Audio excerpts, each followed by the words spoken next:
Hey, welcome to the very first episode of X versus Z, the weekly web series that pits movies from Generation X against movies from Generation Z. Representing Generation X is me. I'm Jesse Weiss. I'm a professor of sociology and a big fan of popular culture. Representing Generation Z will be my daughter. I'm Carson Weiss. I'm 16 years old and a high school student, and I'm representing Gen Z. I will be recommending movies from Generation X for my daughter to watch. And I'll be recommending movies from Gen Z for my dad to watch.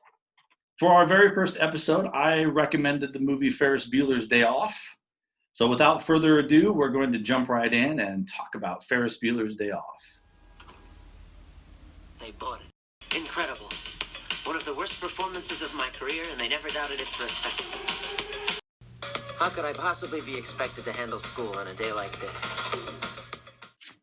All right, so Ferris Bueller's Day Off, probably one of my favorite movies of all time. So glad that my kids are getting to the age where they can kind of start watching some of these beloved movies. So for those of you who haven't seen Ferris Bueller's Day Off, the overall plot of the movie is centering around the main character. Obviously, it's Ferris Bueller. He fakes an illness, stays home from school, and has a wonderful day out with his girlfriend and his friend Cameron Fry in the wonderful city of Chicago. And in honor of Ferris Bueller's Day Off, we have changed our backgrounds. My background is of Wrigley Field, and my daughter has picked Ferris's room. So Ferris's bedroom with all of his accoutrements. For our very first segment, this is what I like to call obscure trivia. After watching the movie, my daughter and I have separately gone through the internet to look up obscure trivia about the film. I'm going to be looking at it from the perspective of Gen X, and she's going to be looking at it from the perspective of Gen Z. So let me go ahead and start off. So the number 5 one that I thought was most interesting from my Gen X perspective was the fact that the siblings in the movie, Matthew Broderick, who plays Ferris Bueller, and Jennifer Grey, who plays his sister, were actually dating, and after the movie became engaged. Except for they actually did not go through with the wedding. They actually broke up after they were in a car crash that killed 2 people. Wow, that's a real bummer. Was that your trivia? No, that was just extra stuff I learned while researching. You're just showing off, right? Yeah. What was your number 5 piece of trivia? It has been found by superfans that the exact date that Ferris Bueller skipped school was June 5th, 1985. And this is because the Cubs versus Braves game, where the Braves won 4-2, occurred on June 5th, 1985. So would they have even been in school on June 5th? I don't know. Maybe summer school. Maybe they had snow days. All right. So my number 4 piece of trivia that I found that was most interesting is that another romantic piece of trivia here. Ferris's parents, played by Cindy Pickett and Lyman Ward, actually began dating while they were acting in the movie and eventually got married. Sad piece of this one is that they later divorced in 1992. What's your number 4 piece of trivia? John Hughes pitched Ferris Bueller's Day Off in one single sentence. He said, and I quote, "I want to do this movie about a kid who takes a day off from school, and that's all I know so far." And then he wrote the script in 4 days, right before an impending writer's strike. I feel like your trivia collection is a lot more thorough than mine. My number 3 piece of trivia that I found most interesting from my Gen X perspective was the fact that of the three main teenage characters, only one of them was an actual teenager. Can you guess which one it was? Was it Sloane's actress? It was Sloane. She was actually a teenager. She was 18. Matthew Broderick, who played Ferris Bueller, was 23. And Alan Ruck, who played Cameron, was actually 29 and turned 30 during the filming of the movie. Wow, he's an oldie. Here's your number 3 fact. Well, an official soundtrack wasn't released with the film, even though there are so many iconic musical moments in the film. And this is because Hughes did not think that all the songs flowed well together. And I think I agree with him. Like, they're great songs on their own, but like in a soundtrack together, it's like a mess. This isn't on my list of trivia, but Paul McCartney did approve that song to be in the show, but he was angry that a brass fanfare was edited over the song. And he said that if he wanted brass in the song, he would have put it in the song. So he was really angry about that. And John Hughes was sad that he made a Beatle upset, but he got over it. So. I feel like you're showing off right now. I feel like you're doing some extra credit here. Like you've given at least 3 extra pieces of trivia, and I've only given 3. All right, should we move on to number 4? Yes. All right, so the number 4 piece of trivia that I found most interesting from my Gen X perspective was the fact that Matthew Broderick, the title who got the lead character of Ferris Bueller, beat out some Hollywood bigwigs at the time. You want to know who those bigwigs were? Oh. Okay, so Broderick beat out Rob Lowe, John Cusack, Jim Carrey, Johnny Depp, Tom Cruise, Robert Downey Jr., and Michael J. Fox. Wow. How many of those people do you know who they are? 5. All of them, really? Yeah. So do you know who Rob Lowe is? I think so. I like his name is familiar. If you tell me, name something that Rob Lowe has been in. Okay, you don't know who that one is. If you tell me, I might know. How about John Cusack? You know John Cusack? I think so. Okay. Jim Carrey? Yeah. Yeah. Who doesn't know Jim Carrey? All right. How about, Johnny Depp? Yeah. Rango. Tom Cruise? Yes. And Robert Downey Jr., obviously, because of Iron Man. Iron Man, right? How about Michael J. Fox? Yeah. Yeah, I think so. I've definitely heard of him before, and I've definitely seen something with him in it. You've seen all the 3 Back to the Future movies, right? Yeah. He's Marty McFly. All right, so what's your number 4 piece of trivia from your Generation Z perspective? Hold on, I dropped my paper. Let's try that again. What's your number 4 piece of trivia from your Generation Z perspective? There are actually quite a few improvised scenes in the movie, like the interaction between Principal Rooney and Secretary Grace when Cameron called pretending to be Sloane's dad.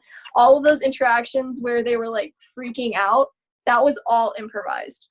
Also, the line where Grace says they think he's a righteous dude, that was improvised. The most interesting piece of trivia that I found from my Generation X's perspective was Shermer High School, the high school where Ferris Bueller goes to high school, was actually the same name at the high school that was featured in other John Hughes movies like Weird Science, 16 Candles, and The Breakfast Club, leading some people to believe that all of these students were all in high school at the same time, in the same place, at the same school. Before Marvel Shared Universe, we had the Shermer High School Shared Universe. How many of those movies have you seen? All right, that one didn't seem as interesting to your Generation Z brain. Because I stumbled across that piece of information as I was researching, so I already knew that. So what is your number 5 most interesting piece of trivia about Ferris Bueller's Day Off? Well, there's a theory that Cameron has been so abused in his life that he retreated into his brain and made up the characters of Ferris and Sloane. Ferris being the confident, charismatic, popular, mischievous boy that Cameron wants to be, and Sloane being his idea of a perfect girlfriend. And basically the entire day was made up by Cameron Fry. Yeah, this is the Ferris Bueller as the figment of Cameron's imagination theory. I've heard this one. I don't believe it. Do you believe it? No, I don't think so. But I thought it was interesting that it was such a popular theory. For the next segment, we are each going to give our perspective on the movie and kind of talk through some of those main points from the perspective of our generation. So why don't you tell me what you thought about the movie from your Generation Z perspective? I thought it was a really good movie. The only part that I didn't like was how they stole Cameron's dad's car, because that stressed me out a little bit. and then it got stolen. That stressed me out a little bit more. And the fact that they were skipping school, that also stressed me out. But other than that, I thought it was a pretty good movie. So really you enjoyed it so much because you were so stressed out by the fact that the car got stolen, that they stole the car, and that they were skipping school. So besides that, it was a great movie? Well, I did like the movie a lot. Even though they did skip school and even though they did steal the car, I did like the movie. What was your favorite scene of the movie? I liked the parade scene. I thought the parade scene was super fun and upbeat. That's really funny because that's probably my least favorite scene in the whole movie. The fact that they go and take over the parade, number one, but number two, the fact that he is pretending to sing these two songs. One of them, "Dunk a Shane" by Wayne Newton, and the other one, "Twist and Shout" by the Beatles. Clearly, he has different voices. Clearly, he is lip syncing that, and then they're just pretending like he sounds like John Lennon, and that's something that always bothered me. A lot of Gen Z people are really liking musical theater right now, and choreographed dancing is the thing in musical theater, which I feel like I liked, which is why I liked that scene so much, because musical theater. I love the fact that Ferris Bueller is this kind of wise guy who gets away with everything, but he doesn't have his own car, so he has to bum a ride. So if you're going to rank this in our ranking system, this is kind of the end of it. From your Generation Z perspective, you're going to be ranking it between 1 to 5 emojis. And then from my Generation X perspective, I'm going to be ranking it 1 to 5 plaid shirts. Ferris Bueller's Day Off, how many emojis does it get? 4 cow emojis. A lot of movie companies have already done every plot line, and most of the plot lines are just repeats of other movies. And this one was kind of original for its time, I think, and that's why I liked it a lot. I also would give this a 4 plaid shirts from the Generation X perspective. When I first saw it, I thought it was hilarious. I loved the fact that it was a kid trying to get something over on his parents. In fact, in the Weiss household, I was not actually allowed to watch this movie for the longest time because my parents didn't want me to get the wrong idea. So when I finally did get to watch this movie, it became one of my favorites, and it continues to be something that's super rewatchable. So 4 plaid shirts for me and 4 emojis for you. Yes. Do you think that this movie could be and should be remade? I do not think it should be remade because a lot of movie remakes suck. I don't think they should remake it, but if they did, I think they should cast Joe Keery as Ferris Bueller, even though he's 29 and kind of old. So who? 20 years old. So who's Joe Keery? He's Steve from Stranger Things. Oh, Steve from Stranger Things should be Ferris Bueller. Okay. And also, he was the Ferris Bueller character in the Ferris Bueller Domino's commercial.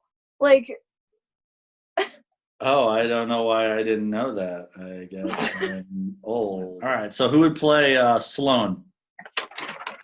Probably Willow Shields. She plays Prem from The Hunger Games. And she just kind of like has the look of Sloane.